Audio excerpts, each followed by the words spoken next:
You are listening to the No One Likes Us Talking podcast show, sponsored by Garry Kemp of Tower Design and Print Limited of North Kent. Well, here we are again. I'll never know quite where we're going to go to, but I've got to say, at least it ain't dark, but my God, is it foggy.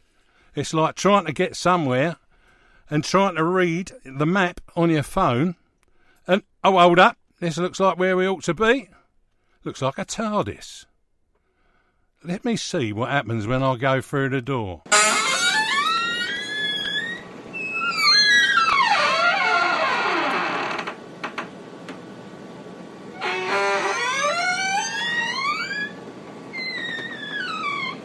Well, there's no one that looks like Doctor Who. Well, at least the Doctor Who that I know on the telly now. Yes, don't look like her at all.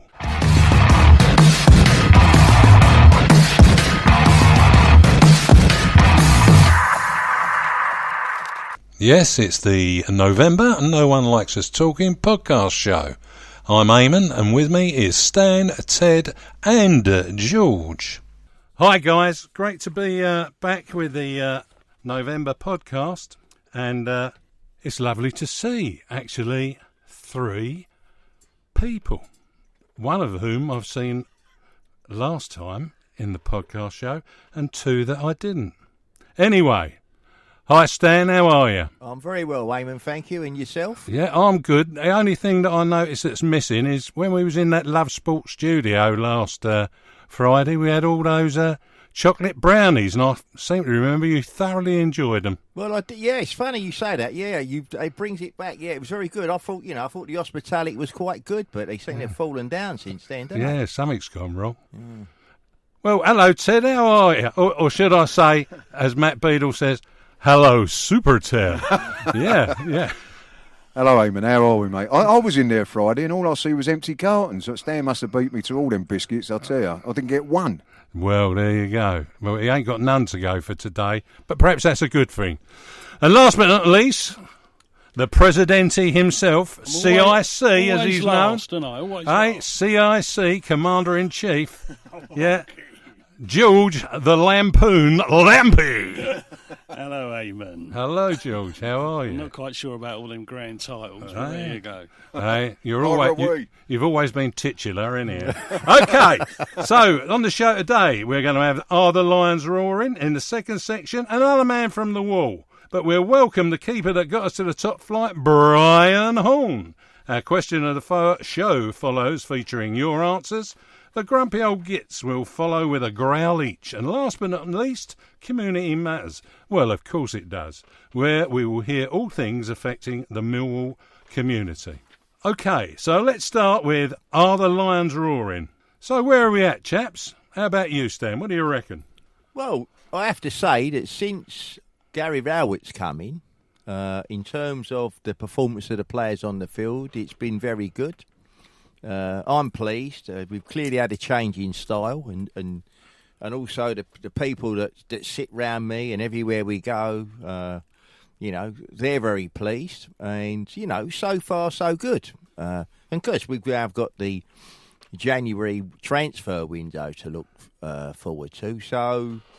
The old January sales will be up soon. Well, that's very true, mate. And because Garry Rowett's already sort of suggesting. He's not named players, but he's obviously got his candidates, so to speak. So at the moment, unless the wheels come off big time, and I don't foresee that happening in the foreseeable future, it looks very good. Very good. Nice to hear that. It's a very positive stand, speaking there. Ted, what about you? Well, I don't know. Did you not hear the Den at 5 o'clock last Saturday week? I think we was roaring a little bit then when Matt Smith finished off Charlton. So, listen. Just give us a was it Millwall, you'll never beat Millwall, you'll never beat Millwall. I've been singing that for 25 years, I think, now, Eamonn. So, long may that continue. But, listen, Garry Rowett has made a difference. We can see it in the way that we're trying to play. Neil had his way of playing, and he's probably going to take that with him to Cardiff. And good luck over there. But Garry Rowett, I've been very impressed with the difference he's made in a short space of time. Like Stan said, he's probably got 1 or 2 people lined up, as they all do when they come in. They like their own people, shall we say, and he was obviously going to see one or two areas that he thinks could be strengthened by his own people. But we've got a decent squad at the moment, Eamonn. There's a few people that ain't getting a look in that I'm sure are chomping at the bit to get out there and prove to Garry Rowett that they're worth their place. So I think we're in a good position at the moment. And are the Lions roaring? Well, we're always roaring, aren't we? Yeah. But how about you, Gorgeous George? Well, I'm like all the rest of the guys. I'm as happy as a sandboy. Yeah.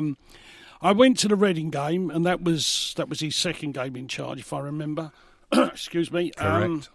And we never played very well at all. We passed back to the goalkeeper in the first half at least 15 times. Now, I know Stan has banged on about Neil Harris's tactics for many a long time, but, I know Gary's, it's early days for him, but I did think in that first half it was, we were trying to play a different type of football, but that was quite, frustrating to say the least.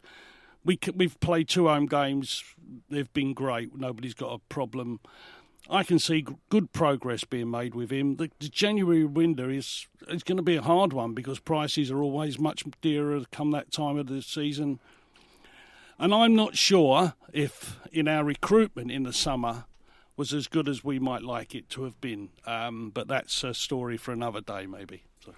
Well, I think the train's just come in from Paddington, and I can see some guy that looks a little bit familiar to us. Is that you, Johnny Burrow, bringing in the fog with you? Have you got anything that you might like to add to Are the Lions Roaring? I think you are roaring, aren't you, Eamonn? Very definitely. Certainly I am. No, I think comfortably mid-table, as close to the playoffs as the relegation zone. We've got to be looking up.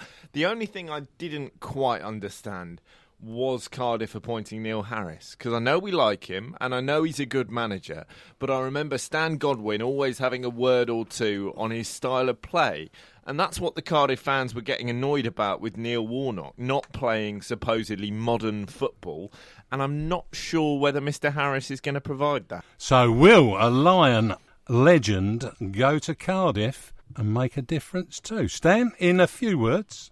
Yeah, I have to say it was a bit of a surprise appointment, Neil Harris going there. Because I thought he would take a little while out of the game for a while. But, he's gone there and, we'll see. Who knows? Perhaps he might have learnt a few lessons. Because he's playing in a division where long ball is just not an option, in my opinion. You look at all the sides, we must have been about the only one, or probably a couple, that did it that way in the entire division. And Ted?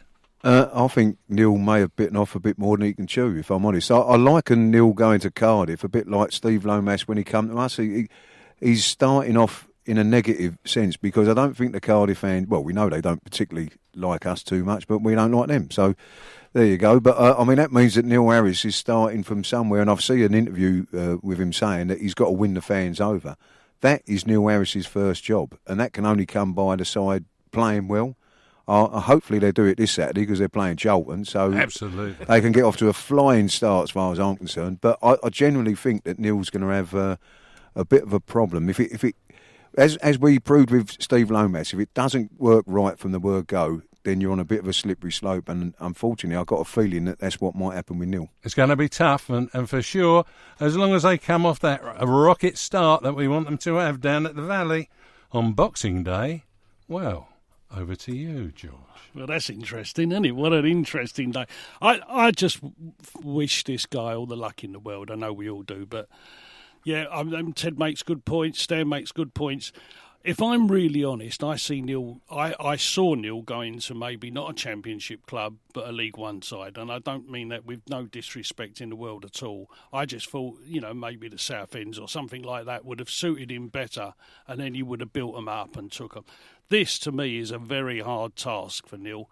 And Cardiff is a pretty big club, new stadium. They get good support. Yeah, I think it's going to be a fairly difficult one, and I hope he wins it, that's for sure. Well, we know you listen to the show, Neil, and we wish you all the best. But we are concerned for you. And coming up next, we'll have another man from the wall. We are Millwall from the men. No one likes us. Not everybody likes them, but they don't care. We don't care. Every Friday night, Millwall fans get their say. 9 till 10 p.m. with No One Likes Us Talking. The Millwall Fans Show. All of your latest from the Championship side. Every Friday night on Love Sport. The station giving fans a voice. Well, we've got Brian Horne here today. He started life in Billericay, you know. The fact is that he was born there and began his career with Millwall in 1985. He was a key player when we won the second division, earning promotion to the first division for the first time in our history, with Horney, as they called him. Winning the Supporters Player of the Year award too. After 2 seasons of top flight, we were relegated, sadly. But Brian remained at the Den in the second tier, clocking up 163 appearances until he went out on loan to Middlesbrough and Stoke City. He then joined Portsmouth as a backup to Alan Knight. Yes, I can hear you all say that. Who? Yeah, no, I don't remember him either.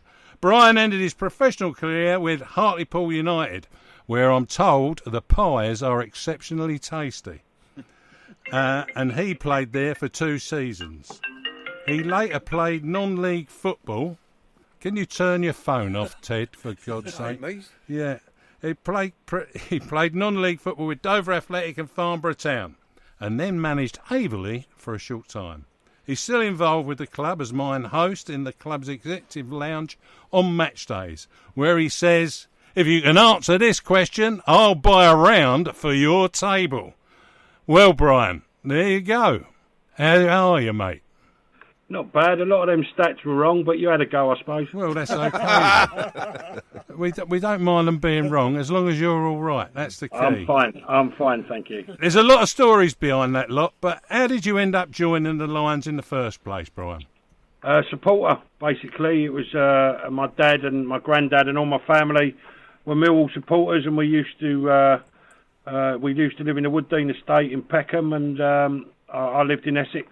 Used to travel up on a Saturday, walk through the Wooddean estate to the ground, and watch the Lions. So I've been a supporter and a player. Very lucky to be, a player for sure. And we were lucky to have you as a player, mate. Brian, well, what are you after? You're paying me too many compliments. You're after something. He's after a round on Saturday, I think. You got to pay to be in the Billy Neal lounge to get over when me and Stan are back in the lounge next time, we're looking for a much more favourable response from you. On the raffle. Okay. Brian, can you remember when you used to come to Millwall with your dad and your granddad and the family? Can you remember who the goalkeeper was at the time for Millwall? Yeah, Brian King, and then John Jackson, Peter Glesher, Paul Sanson, and there was, who did George bring in from Forest? Alan Wells. Yeah. So you never see Stepney in there then? Not for How Millwall, old do you think I am? You're paying me compliments. You want to put me... What's going on here? No, George. No, Brian. There's no conspiracy here, mate. I know Alex Stepney. I speak to Alex probably once a month. He works up at Man United. But no, I didn't have the pleasure of watching him play. Right, okay, fair enough. How about you, Ted? You got anything nice to say to Brian? Oh, I don't think so. That's normal then, Ted, isn't it? As usual, Brian. As usual, mate. No, I'll tell you what, mate. Listening to Eamonn V's stories at the beginning there was one question that came to my mind that I thought I've never asked anyone. What was it like to receive the Player of the Year award from the supporters and that? Because that to me, if I was not that I've got anywhere near your giddy heights as a player and that, but I would see that as probably the ultimate, mate, once your fans are saying to you was our player of the season. Yeah, I mean, I suppose a lot come to me at a young age. If I'm honest with you, I won Young Player of the Year and Player of the Year in the same season. So, being a supporter, going with your dad, as I say, and my granddad and my nan to watch the game, getting promoted to the first division, getting Player of the Year, you can imagine it was surreal. I can't explain it. It's just such a proud moment, not only for me, but obviously for my family as well. Give you something to celebrate, Brian, didn't it? And by God, you did, I heard. I think we all did. I think in them days, obviously, it was a little bit different. The drinking culture was accepted. Not that it was right in any stretch of the imagination. I think sports science has come into the game now. I think it's fantastic. And long may it continue to progress, because obviously it does prolong the player's career. But when we were there, it was a drinking culture, and basically it shortened our career, basically. So, it was great at the time, but when you look back at it, you could do so much more. Hello, Brian. It's George.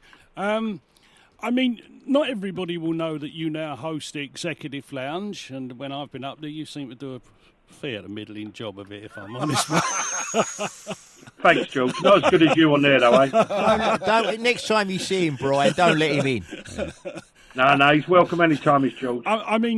You must love doing that, though, really, with your temperament and the way you love to talk to people and that. Listen, it's a privilege to be asked to be done it at the club, There's loads of players that have played for the club that can do just as good a job as me, but I suppose I'm a cheeky chappy and get away with a little few things that maybe other people wouldn't. But that's we're trying to grow it. We're trying to be more professional in now, trying to get better. For now that you get a signed shirt framed up for the match ball sponsor, you get a proper EFL match ball with a team signing it for the match ball sponsor. The club are trying to make strides to be more professional at a real reasonable cost to come in for a bit of grub and listen to me talk for a little while. And obviously on a Saturday you do get a tour of the stadium. We take you down into the dressing rooms, take you out pitch side, and then we take you up to the press area. And there's little surprises along the way during the tour. So listen, the club are doing as much as they possibly can for the supporters to come into the lounge and have a good time. And like that leads me on to a great thing, because on the 6th of December we play Notts Forest, and Frank McClintock's going to be my guest. So, wow. I'm really looking forward to interviewing him on the day. That'd be nice. I was there on the day we beat Charlton along with Stan. And you welcome to the lounge the man of the match, Bart Bielkowski. Let us know how you greeted a fellow goalkeeper. Bart, I called him. I just called him Bart. I can't remember. But listen, let me just say, I think he's been an unsung hero at Millwall this season. I think he's made some fantastic saves. He may have made a couple of errors along the way, but I think he's been an unsung hero, and I think he's playing really well for the club at the moment. And I think it's a real good loan signing that hopefully could turn into a permanent move for him. I think everyone here would say the same. Yeah. I thought it was great when you said about the shot that he parried and went up onto the bar, and then you finished it off by saying the only difference is if I was in goal, I would have caught it. Well, that's what I'm saying, a bit of a cheeky chappy. Let me just say one thing, though. That is one of the best saves I've seen for a long, long while at Millwall. I think so. It was an unbelievable save, and if you look at that won us the game. If you just look at that save alone, because we was 1-0 up at the time, it was an unbelievable strike. It was. I think it was an unbelievable save, and as I said, I still back myself that I would have caught it and he tipped it onto the bar. But almost certainly. Stan. Yeah, Brian. I actually agree with you in terms of what you're saying about the goalkeeper, and hopefully we will be able to make it a permanent deal in January.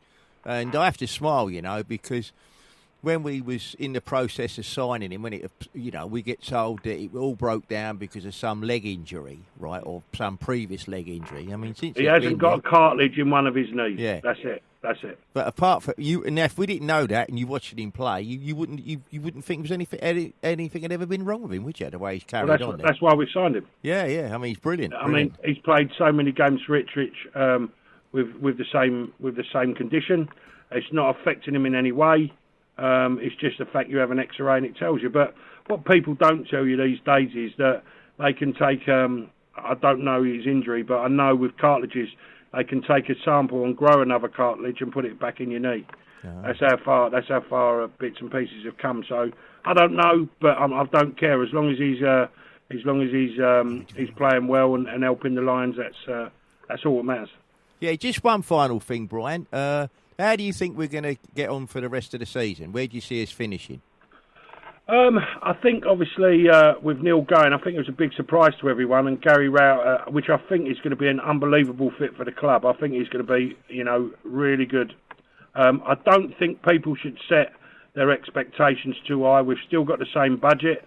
Obviously, in January, he's going to bring in, I would have thought, some of his own players. that we'd like to bring into the club that will play his system. But what we've seen so far, 2 wins.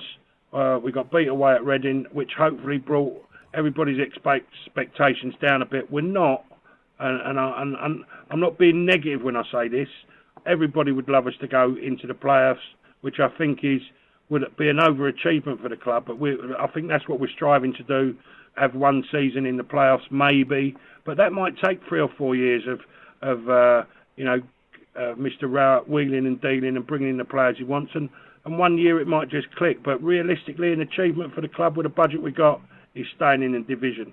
And I want to bring everybody's feet to the ground and say that's realistic for me. Good point, well made. And I think that if you look at some of the forwards in our league are on 30 and 40 grand a week. I mean, that's unrealistic for Millwall Football Club to pay that money. And we've got some good players that have been accumulated. I think Neil done an unbelievable job from when securing and making it a lot more stable from when he took over to where we are now. He's done a fantastic job.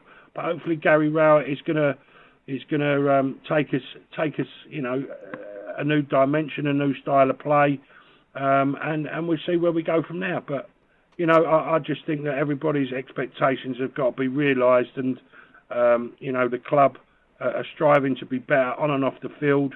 And if we get to the playoffs 1 year, great. But Millwall's success will be staying in this division and developing slowly. Absolutely, Ted. Listen, Brian, I've only got one cartilage in my knee, and I've been struggling down here for 20 years, so it's a poor excuse not to sign Bartowski when he came along, I think, don't you? I mean, he was always, looking at him last year and the last couple of seasons for Ipswich, to me, he was always the best goalkeeper in the Championship by, I wouldn't say by a long way, but he always stood out to me, and he's got a lot of great attributes, hasn't he, Brian? Yeah, I mean, who was I speaking to when we was in Portugal on pre-season? Mick McCarthy and Andy Liddell was saying that when Mick was manager at Ipswich, he always seems to get a hand or some part of his body in the way of a shot to make a save, and that's a great attribute to have. And I agree with you. He's managers change you. Do you know what I mean? If you get a manager that come into a club like he did at Ipswich that didn't fancy him, then your confidence goes, and he was left out of the side. And that's as simple as that. Yeah. For goalkeepers, we play in confidence. He's obviously when Mick went and a new manager come in, he didn't fancy him, and basically he left him out the side, and his confidence was shot. But coming back into a club where he's working hard, and getting his confidence back up and playing well, you can see he's loving it himself. You can see he's enjoying playing, and he's making the saves that he probably did for Mika 2 or 3 years ago. And what do you reckon, Brian, that goal that Grzycki scored against him for Hull, when he this season, and he took the free kick and it floated right over his head into the top corner. I've said this time and again, because unfortunately, many moons ago when I played in goal, I was caught out like that on quite a few occasions. You never played in goal, son. You never played in goal. That's what a lot of people said. That's what a lot of people said. He was having a fag and a pint by the goal mouth. Well, yeah, that's true. There was truth in that. But do you know what I mean? There's every now and again, there's a sort of situation occurs for a goalkeeper where it makes them look bad, but it's just not necessarily their fault. Listen, it's just part and parcel of being a goalkeeper. You're going back to the Seaman from the halfway line when what was it he got done Brazil, twice. One in the cup, a European Cup final, was it? Yeah, Ronaldinho, the Brazilian one. Yeah. So them type of things happen to a goalkeeper, and unfortunately, you just have to pick the ball out of the back of the net and get on with it. That's we're thick-skinned. We know. When we get, but as you say, it floated over the top of his head, went into the corner. What can you do? I do know what you mean, Brian. It happened to me many times. I mean, with all due respect, what did you say? I missed that. I said I do know what you mean because it happened to me many times. That's why I stopped being a goalkeeper. But as I say to you, you have them ones that come along every now and then that make you look stupid. But as I say, it just happens. You pick the ball out the back of the net and just get on with it. Was you surprised about Neil Harris leaving? The way I was. Yeah, I was. I think I think we all were. I think he'd done, as I say, I think he'd done a fantastic job, and I think he's left the job unfinished. I think at the time the crowd were just starting to get on his back regarding the way we were playing. But I think there was other things apart from that made him go. I think people don't know how much stress there is on a manager's life. It was Neil's first job. I think he put every ounce he could do into the job, and I think that took his toll. Lastly, I'd just like to ask you, what was your reaction to Neil and David Livermore going to Cardiff? It's a job, mate. It's football. It's the same as you changing jobs in a profession. You've got to earn money. You've got to look after your family. He's taking a job at Cardiff. I mean, what job do you want him to leave? The fans want him to leave Millwall and tell him what job he can take as well. You know, it doesn't work like that. It's a football industry. You know, we move about. Players and managers move about. Sometimes it works, sometimes it don't. But if you're going to put your head as a manager or a coach, you know, on the chopping block, then, you know, he can go where he wants and do what he wants as far as I'm concerned, because he'd done a fantastic job at Millwall. Yeah. And that now it's the second part of his career going to Cardiff. You know, I wish him all the best. I think he was, you know, he's brilliant for our club. He's got a chance maybe with a club with a little bit more money than ours to maybe do something, and we'll see how he gets on. But I think every Millwall fan should wish him all the best, apart from when we play Cardiff. Yeah, except for Boxing Day. That's the day, and we definitely want him to do the best thing that he can ever do next Saturday when he takes Cardiff to the Valley. I've got to say, Brian, it's brilliant as usual to hear from you and talk with you, and we'll talk again before too long. Thanks very much for coming on the show. Bye now. Keep up the good work. Thank you. Bethany Warren here, and welcome to the No One Likes Us Talking podcast, question sponsored by WePrintAnyGift.com. And questions about our current playing squad throughout the season. So here's the first question. From our current squad, name the 3 players that are in the squads of Northern Ireland, Iceland and the Republic of Ireland under-21s during this international break. I'll repeat that again for you. From our current squad, name the 3 players that are in squads of Northern Ireland, Iceland and the Republic of Ireland under-21s during this international break. Please send your answer to studio@noonelikesUsTalking.com. That's all in lowercase, and No One Likes Us Talking is all one word, and talking is without a G. Write podcast question in the subject of your email. The competition will run until the 13th of December. When the competition winner will be announced on our show with Love Sport Radio, our social media links, and will also be given a shout out on the next No One Likes Us Talking podcast. The winner will receive No One Likes Us Talking memorabilia. Finally, thanks again to our sponsor, WePrintAnyGift.com. Well, we're back again after an exciting session there with Brian Horne. What a lovely guy to listen to. Anyhow, it's time for the question for the show. Now, what we did is we sent out to our email list and out on our social media lines the following question. Where do you think Garry Rowett needs to strengthen the squad in the January transfer window to secure our championship status, or possibly more? Then we had the kindly leader that we have in George, our presidential, pick out the best answers to be read out on the show, with a bit of input from the panel. So I'm going straight over to the 3 responses that George selected, and the first comes from John O'Neill. It's a bit protracted, but there's a lot of good information with it. Hi guys, hope you're all well. Firstly, I'd like to say that Neil Harris did an honourable thing in stepping down as manager. He has gone up in my estimation for doing so, and will always be a legend for what he did for our football club. Of the managers available, I think the board did an excellent job in recruiting a proven championship manager in Garry Rowett.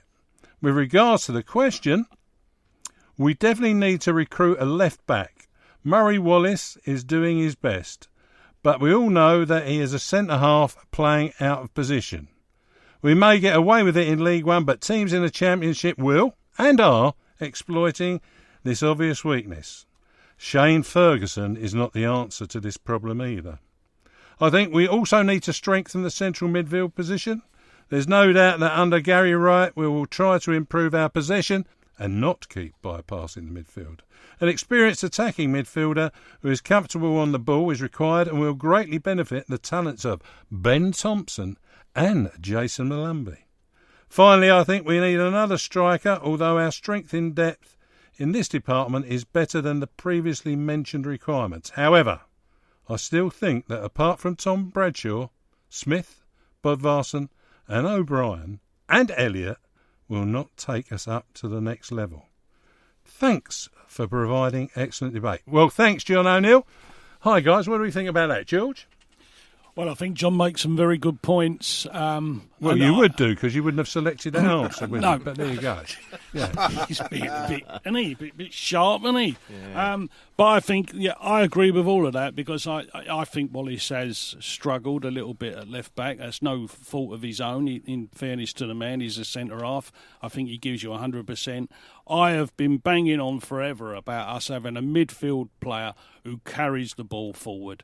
It's something we've lacked. I know young Thompson can do it, but a forward line, I think John's spot on the money. I think we're short of forwards of quality. Ted?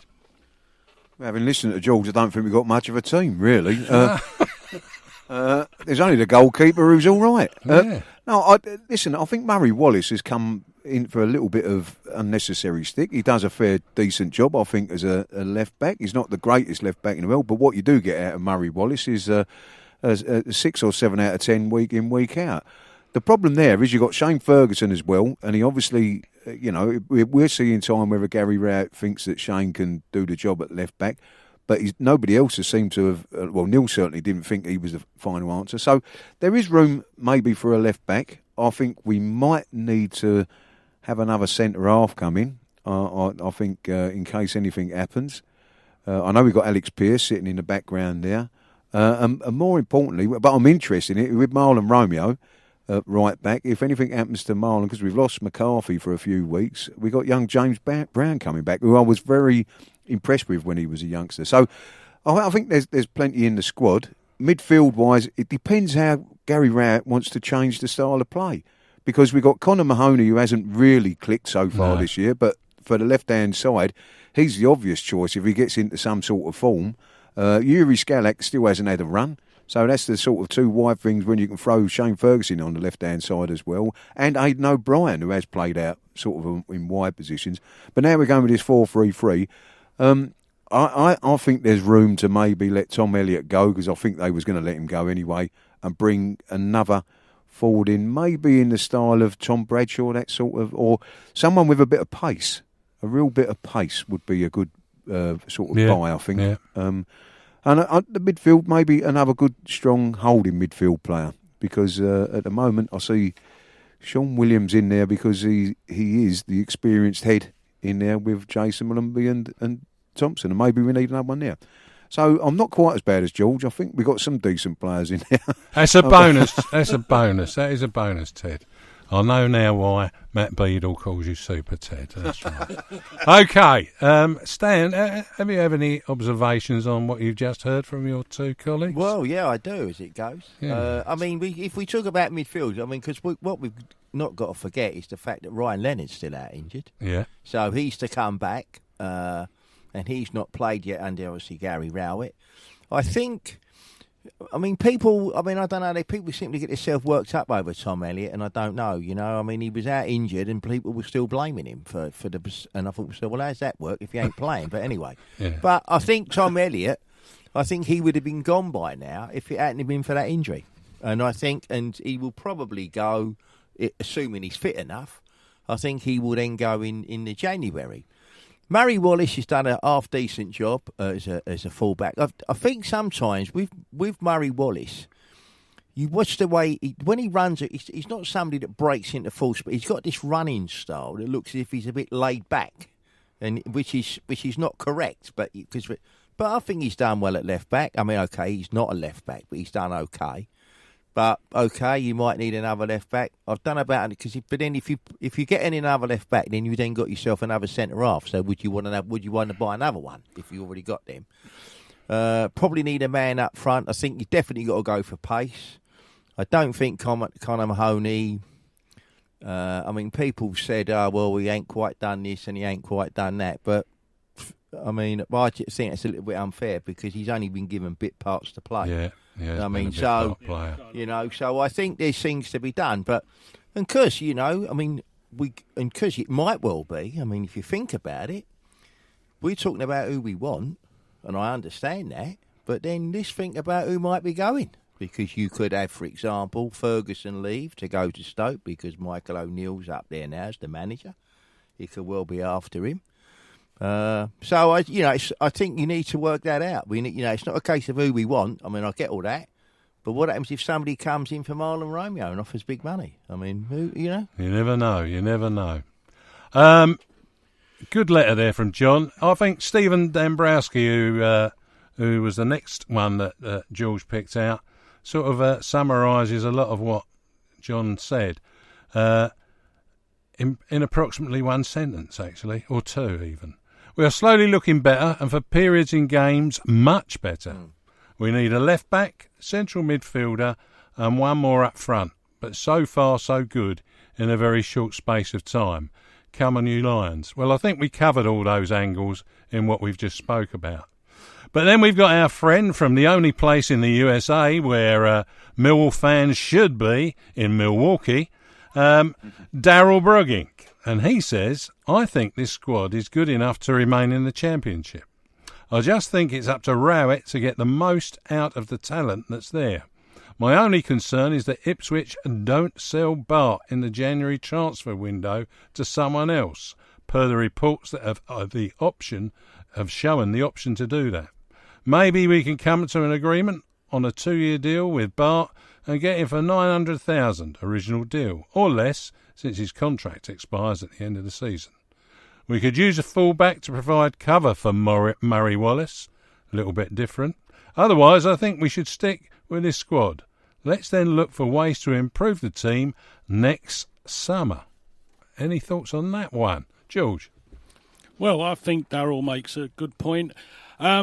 I'm going to try and retract myself a little bit here after about Wallace. I never at any time don't want to say that he gives anything but the greatest effort. I just think we've got a centre-half playing at left-back.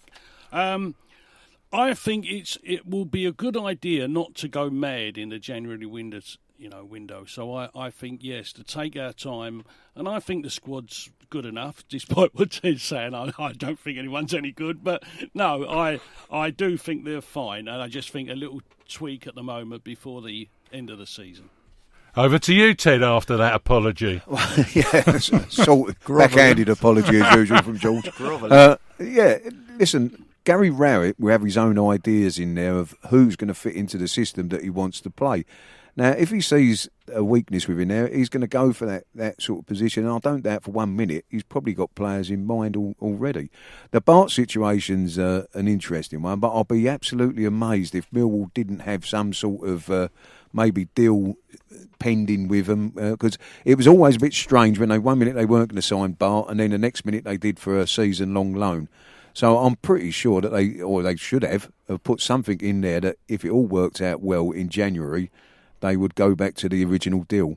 Fingers crossed, because the performances he's putting in, it's surely going to alert a few other sides. So let's hope that Millwall have been sensible in that respect and put that in there. And, we close the deal out on January. Let's be hopeful. Stan? Well, yeah, I mean, I think generally the squad overall is fairly good. I mean, I've always thought that. I mean, even the signings that we made in the summer, I repeat, when they were signed, I never heard anybody complaining about them then. So I think we've got a decent squad. It obviously needs a bit of fine tuning, and because we're going to have to look at possibly for the other goalkeeper situation, because all we're talking about Bart, right? What's the name? Still out injured, and the other guy that we brought in, he's loan ends. Fielding. He's loan ends, doesn't he? In December. Yeah. So we might be on a lookout for another goalkeeper again, right? Yeah. But who knows? But no, I genuinely think, right? I think we've got the makings of a good squad there, and I think we can look for possibly top 10 finish, and as Ted says, Garry Rowett's got the idea how he wants to play and all that sort of thing. So I think it's looking positive. Yeah, I think that's a good summary all round on what's come through. I've got to say that George spent a whole afternoon going through all the responses that we got, a great amount of responses. And that was in between his Keep Fit class with his Irish dancing person that looks after him, and going off to bowls. So I don't know how he managed that. Perhaps he plays floodlit bowls. But anyway, what he's going to do now is, for Stephen, for Darryl, and of course for John, he'll be putting some prizes, or he'll be getting in contact with you to send you some prizes from the No One Likes Us Talking Memorabilia Pack. Father Christmas is coming early. Yeah. And I must give a little mention for Ryan Lerman, who got pipped to the post by these three. Keep sending your answers in. We thoroughly enjoyed the read. Well, that's that. Can we stop telling everybody about my personal life? Well, no. People always ask me what you're up to, so I like to tell them. Anyhow, that closes the stories from our fans, or the Millwall fans, anyhow. And we're going to move on to grumpy old gits. Well, I hope they are. Let's see what happens next. Not everybody likes them, but they don't care. Every Friday night, Millwall fans get their say, 9 till 10 p.m, with No One Likes Us Talking. The Millwall Fans Show, all of your latest from the Championship side, every Friday night on Love Sport, the station giving fans a voice. Welcome back. It's time to speak to grumpiness personified, Ted, George, Stan, as the grumpy old gits. That should be George first. Sorry, Eamonn. Oh, sorry. Yeah, okay. I'll make that unanimous. Oh, right. Oh, George first. I was quite happy about you not starting with me for a change. Okay, then. I was going to do it anyway. We'll start with George. No, actually, we'll start with Stan, I think. Stan, what are you feeling grumpy about this month? Well, it's the ongoing saga of the fan on the board, or lack of one, to be perfectly honest. You know, it looks like it's going to be easy to find the holy grail than it is to get a fan on the board. But anyway, now let's just cast our mind back very briefly to the last time we talked about this issue. Now, at the time, I don't even think at that point that the fan on the board had actually resigned, but his term of office had run out. And I remember I wrote to the CEO at Millwall to find out what the position was. Steve Kavanagh. Yeah, well, yeah, the CEO, yeah. Of Millwall, to find out what the position was. He wrote back and said, well, at the moment I'm having discussions with the MSC. He said, and when anything happens, he said, well, I'll let you know. Needless to say, I ain't heard nothing, but I'm given to understand, and we've now the fan on the ball's now resigned. Well, that's up to him. That's fine. Because, to be fair, he never had no democratic mandate anyway after his term of office ran out. Yeah. But he chose to resign. Then you would have thought that there'd have been some sort of actions taking place to get a new fan on the board. Mm-hmm. Then I heard somewhere that the MSC, who, when we was on the, when Ted and George was on the MSC, the fan on the board, the position sort of come under the prerogative of the MSC. Yeah. We used to arrange the elections and the nominations and all the rest of it. But then I heard that this current MFC have then just given the job back to the club. As far as I know, with no explanation, either from them or the club, right? And and whatever people's view of the fan and I'm not talking about the personality, I'm talking about the position. Whatever their view is, they're surely entitled to have an explanation from the MSC, right, as to why that position, why they've done what they've done. I mean, every week I pick up the programme and I keep reading about all these new partners they keep joining, but on something such fundamental as the fan on the board, it's all gone quiet. Now, what is the position? If we're not going to have a fan on the board, then somebody have the backbone. Has anyone said that, though, Stan? Has anyone said that we're not going to have one? Well, I haven't heard that. No. I mean, no. I do know when we was on the MSC at one point, they were toying with, and this was before the previous fan on the board, John Berylson was talking about getting rid of the position. Yeah. But then they seemed to have a change of heart, and they did, and then we got Mickey Simpson was on there. But I've heard nothing since, and it's all gone quiet. And I think the supporters of Millwall Football Club, right, are entitled to an explanation from the club to want to know what the up-to-date position is.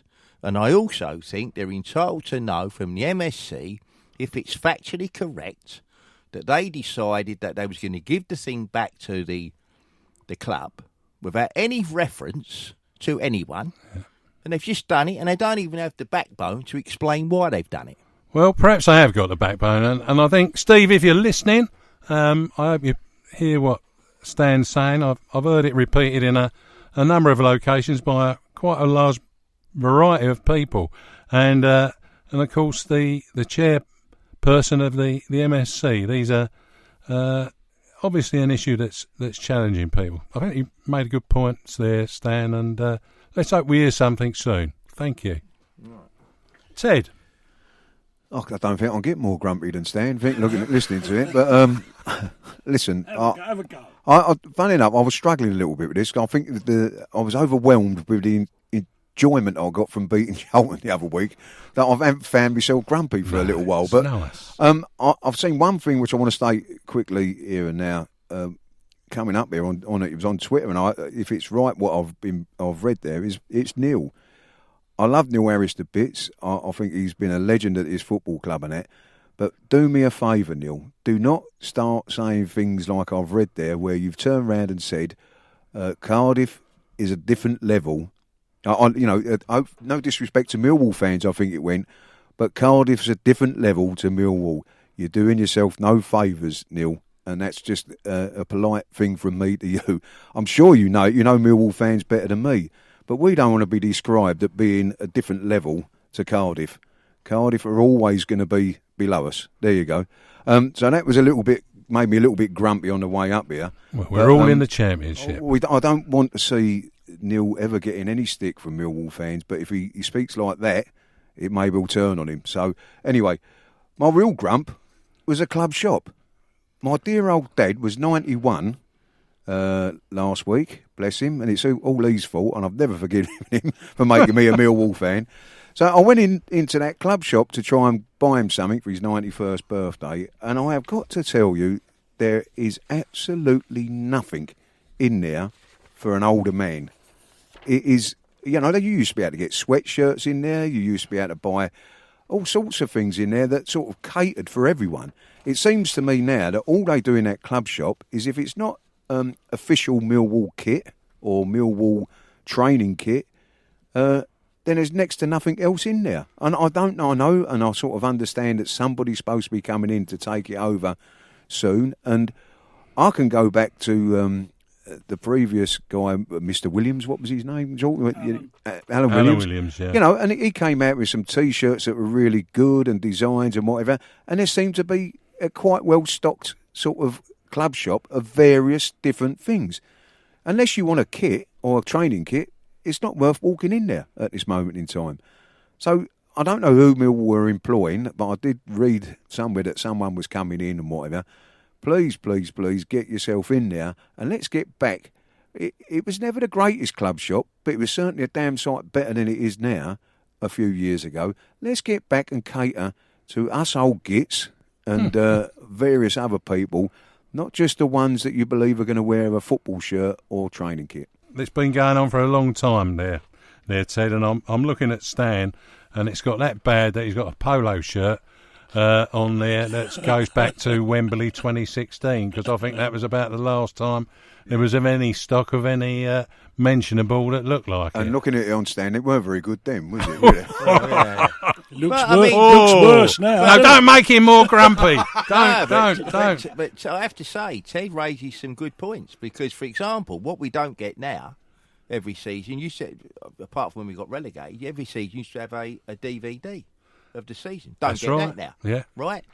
The T-shirts, I mean, I think the problem is, right, and this is the trouble, They want to try and turn the club shop into some sort of southeast version of some fashion boutique. Because when you went in there, apart from football shirts, you had a normal shirt with a little leather badge on there that said Millwall, and then sort of grandpa vest with them. They're rubbish, frankly. And I know what you're going to say, Stan. I know what you're going to say. You don't see No One Likes Us and all that sort of stuff because they're trying to sanitise the club. Absolutely. And there you go. I knew that. Don't that was get there. him onto that. Right. We'll hold up there. But, yeah, it's an issue.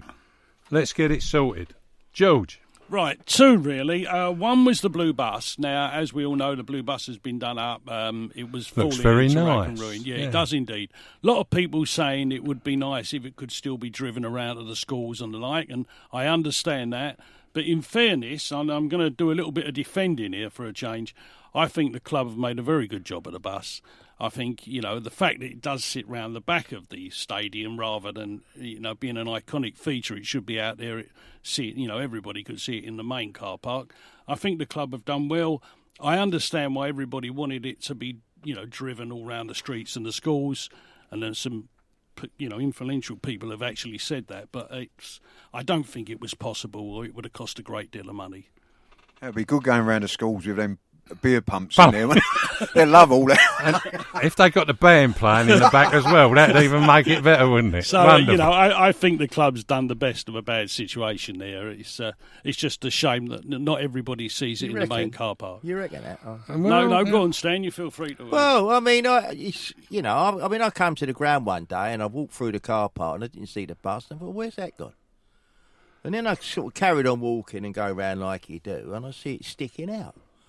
And I thought to myself, well, that's a strange place to put a bus, And as I got nearer, and then because it's about 50 yards from the not that I use it, but the South East 16 bar. That's right. Yeah. I mean, personally speaking, right, I think what they've done to that bus is an outrage. And I happen to agree with the fact that bus should be sitting there serving booze. It should be out on the streets. That was a valuable asset. Oh, and the fact don't get me wrong, Stan. The fact is that since what's-her-name packed up doing it, Johnny West. Yeah, it's just sat there idle, isn't it? We've even the Foxes took refuge in there one day. Probably to its detriment, and it's maintaining a vehicle of that age is probably the biggest challenge. Maybe something should replace it that goes and does that job, because I know. I've heard lots of people say, it was a great thing to see something that was iconic as that going off and around to the schools. So maybe that's another issue that perhaps the MSC and perhaps Mr. Kavanagh can take up. What else was that, George? What was your final point? My final one is one that it's not my own, but it's one that I tend to agree with. It's and it's something that's risen its head recently because Neil's left. Is that with the North Stand not being named, people are putting forward that maybe that should be named after Neil. In my preference here, there are only a few Millwall players over the years who I would consider to be legends of Millwall. And I think Neil is gone into that very few group, a small group of people. And I think to name the stand after him would be no bad thing, actually. Well, you've heard it here first. George is saying, let's name the North Stand the Neil Harris Stand. What do you think about that? Let us know. Send us in an email or two. And we'll look forward to hearing your thoughts on that. Stan, one more point. Something I intended to raise, and just bear with me for a second. But some time ago, I'd done some reading up, and especially in the Docklands and all that early days of football and one thing and another. And I noticed in there, and it was going back to the year, whenever it was, I forget now, when Millwall first played West Ham, or what was then called the Thames Ironworks team. Oh, yes. Which was to become West Ham. Yeah, you was there, weren't you, Stan? You could well be right, yeah. but the thing was, they played the game, and as a result of that, it was then called the Dockers Derby. Oh, right? Now, anyway, and then what I did, so I was sort of fiddling around on Twitter, and I just got a Millwall badge and a West Ham badge, and then put some writing on it in terms of about the Dockers Derby, blah, blah, blah. And that was it. And then I got a message from a West Ham guy who follows me on Twitter called Nick Roper. And he suggested to me that it's a pity, he said, we can't have some sort of cup and have a derby game every year. He said it would probably not happen because of the police and all that sort of thing. And I thought about it for a moment, and I thought, well, not necessarily, right? Now, I think if we should have, my view would be that we should have this once a season, this derby game, not between Millwall and West Ham first teams, because that would be a nightmare, right? I accept that, especially at West Ham because of getting there. But I think if we then did it, right, with the academy sides, right? Because, I mean, they're only playing, 2 games a month, so they're not exactly going to be suffering from fixture overload, are they? They could play at the end of the season. You could play one season at West Ham, and then you could play at Millwall. No good at Calmont Road, because that'd be no good. And have this Dockers Cup, and you could then use all that. Because I happen to think that the relationship between West Ham and Millwall supporters of recent times has improved over the various charities and one thing and another. And it's a case of, for me, wisdom requires the long view. I mean, we have to think not only but for the moment, but for our time, and I think it's worth pursuing. I don't know what you think. I think that's very good, Stan, and I've got to wind you up, unfortunately, because time's against us. But I think what you said there is thought-provoking, and again, something that we'd like to listen back from our listeners by sending us some feedback on what Stan has got to say, and perhaps this is the beginning of something big, and maybe, just maybe, in time, we could celebrate something like that happening. Another one for our esteemed people at the Den, Mr. Steve Kavanagh, and of course the chairperson of the MSC. But what I've noticed today was that it's getting a lot less grumpy, and it's getting a bit more solutions orientated. So I'm a little bit worried about that. So here we go. Well, I'm not it's a little bit Charlton worried effect, about Eamonn. It's the Charlton effect. It's the euphoria of the continued, going into 24 years without being defeated. Well, in my case, 51. Oh, dear. Well, there you go. There you go. Right, we're going to go on to the Millwall Community Matters. Well, of course they do, which comes up next. So just a little break, and we'll be back. Bethany Warren here, and welcome to the No One Likes Us Talking podcast, sponsored by WePrintAnyGift.com. And questions about our current playing squad throughout the season. So here's the first question. From our current squad, name the 3 players that are in the squads of Northern Ireland, Iceland, and the Republic of Ireland under-21s during this international break. I'll repeat that again for you. From our current squad, name the 3 players that are in squads of Northern Ireland, Iceland, and the Republic of Ireland under-21s during this international break. Please send your answer to studio@noonelikesUsTalking.com. That's all in lowercase, and No One Likes Us Talking is all one word, and talking is without a G. Write podcast question in the subject of your email. The competition will run until the 13th of December. When the competition winner will be announced on our show with Love Sport Radio, our social media links, and will also be given a shout out on the next No One Likes Us Talking podcast. The winner will receive No One Likes Us Talking memorabilia. Finally, thanks again to our sponsor, WePrintAnyGift.com. But it's good to be back again with Ted, Stan and George. And we're going to talk about Millwall Community Matters. And we know they do. So, I'm going to go over to George first. What you got on the Millwall Community Matters? Right, I'm going to mention the Lionesses. Don't forget that you can see all the Lionesses matches. They're played at St Paul's Sports Ground in Rotherhithe. They're played generally on Sundays and throughout the 19-20 season. All fixtures there are free of charge. Bear that in mind. You can just go along and watch them, and you'll always see Jeff Burnage there, so that'll make you happy. And you can keep up to date with all the Lionesses season on social media by following @Millwall_LFC on Twitter, Instagram and Facebook. And just one last thing before I let Eamonn take over is that I think their attendance was nearly 200 at the last game, so that's really good. And it's lovely to see that the Lionesses have come back after the trouble they had. Right, Vicky Brown is mum to one of the most famous of Millwall mascots and Southwark Citizen of the Year. Yes, we're talking about 10-year-old Harvey. Vicky and many others are supporting the Big Give Christmas Challenge this year because, as some will know, in December 2013, Harvey was diagnosed as having MPS 4, a rare metabolic condition which dramatically affects his growth. Vicky and the family were introduced to support officer Debbie of the MPS Society, who they credit as being a great bonus and helped them through to understand that they had a future, as did Harvey. So, please, can you help the MPS Society raise an ambitious $5,000 online, which will be doubled for free to an amazing $10,000 by making any donation, big or small, between midday on Tuesday the 3rd of December and midday on Tuesday the 10th of December. You can donate by going online to mpssociety.org.uk. That's mpssociety.org.uk and go to the Big Give Christmas Challenge. That is with a big thanks from Vicky, and I think it's a good cause that should be well met. Stan. Well, thank you, Eamonn. Meet the manager. The fans can put questions to Lions boss Garry Rowett for the first time at a Meet the Manager event on Monday the 2nd of December.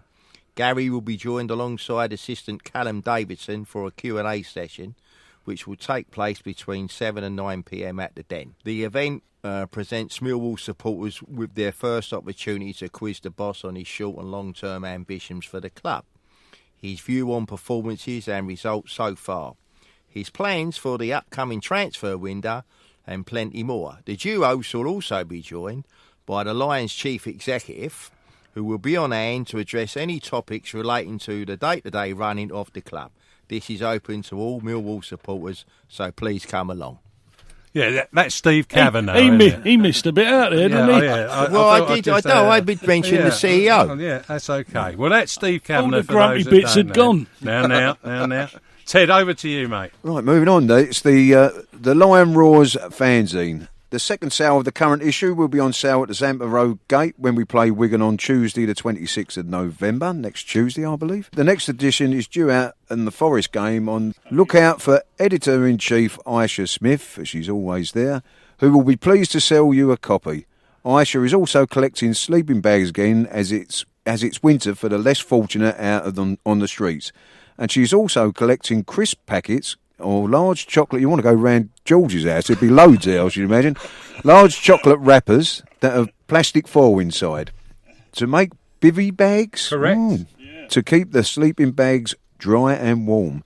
Again, bring these to the Zampa Road Gate as is usual for all collections. We will find out very soon about her Aisha's famous cake sale too. Yeah, we will, won't we, Stan? Eh? Oh, absolutely. That sounds very interesting, the cake sale. Yeah, we'll bring one back for Johnny. Johnny! Millwall Lionesses fan and mum Kelly Essex will be pounding the pathways of South London when she takes part in the 10k Mo Run in Greenwich on November the 30th. Kelly, an ever-present at St Paul's Rotherhithe this season, will be lacing her running shoes and, along with raising awareness for men's health, she'll also be using this opportunity to raise funds for her beloved club. I'm thrilled to be taking part in this race and helping two fantastic causes that mean a lot to me, Kelly said. It's not only a way to put men's health in the forefront, but it also gives me a chance to help the girls who I've watched grow and progress this season. Well, the Lionesses certainly have, Kelly, and you can help by making a donation no matter how large or small online at GoFundMe.com and search for 10k Run for Millwall Lionesses. Good luck, Kelly. Yeah, good luck, Kelly. And glad you're looking after us chaps too. That's wonderful. Ted? I'll tell you, I would love to join Kelly that day, but my wife's got a car, so I won't be able to go round. Right, Millwall Football Club and Millwall Community Trust are working with African Adventures to offer Lions supporters a unique opportunity to volunteer at educational projects in Kenya in October 2020. I'm not sure there's much educational things around this table, but anyway. And you're invited to join the team. Millwall will be hosting an information evening before the Lions home league game against Wigan on Tuesday the 26th of November at 5 p.m. in the Lions Centre. For anyone who is interested in getting involved in this unique opportunity, this will include more information on an itinerary and cost of the trip. How can we find out more? I don't know. To find out more information and to register your interest, visit Africa what's that, dash? Africa-adventures.co.uk/Millwall /Millwall. As you can see, if I was to go out there, they wouldn't learn a lot from me and Kenya. So. Well, there you go. But here's someone that they could learn something from. Johnny. Stop it, you. Don't forget, you can listen to the No One Likes Us Talking team every Friday night on Love Sport Radio from 9 o'clock. And please do get in touch if you have something Millwall to say on the programme. You can see why they call him a posh boy, can't you? Ooh. Stop it. Stan. That's his best rough voice, that was. Yeah. Right, OK. A big thank you to all Millwall fans that donate or support worthy causes. You have made a big difference for so many people. You certainly have. You do a great job. Lastly, I look forward to, we will be back next month with another monthly podcast, the Christmas edition. So, à tous les fans Lyons, jusqu'à la prochaine fois, as a French woman said to me, she was holding a bottle of Millwall wine, and that's a rarity these days because they packed up using them a long time ago. But anyway, I share the same thought with you all, our listeners. Enjoy the show, I hope you have. We'll be back.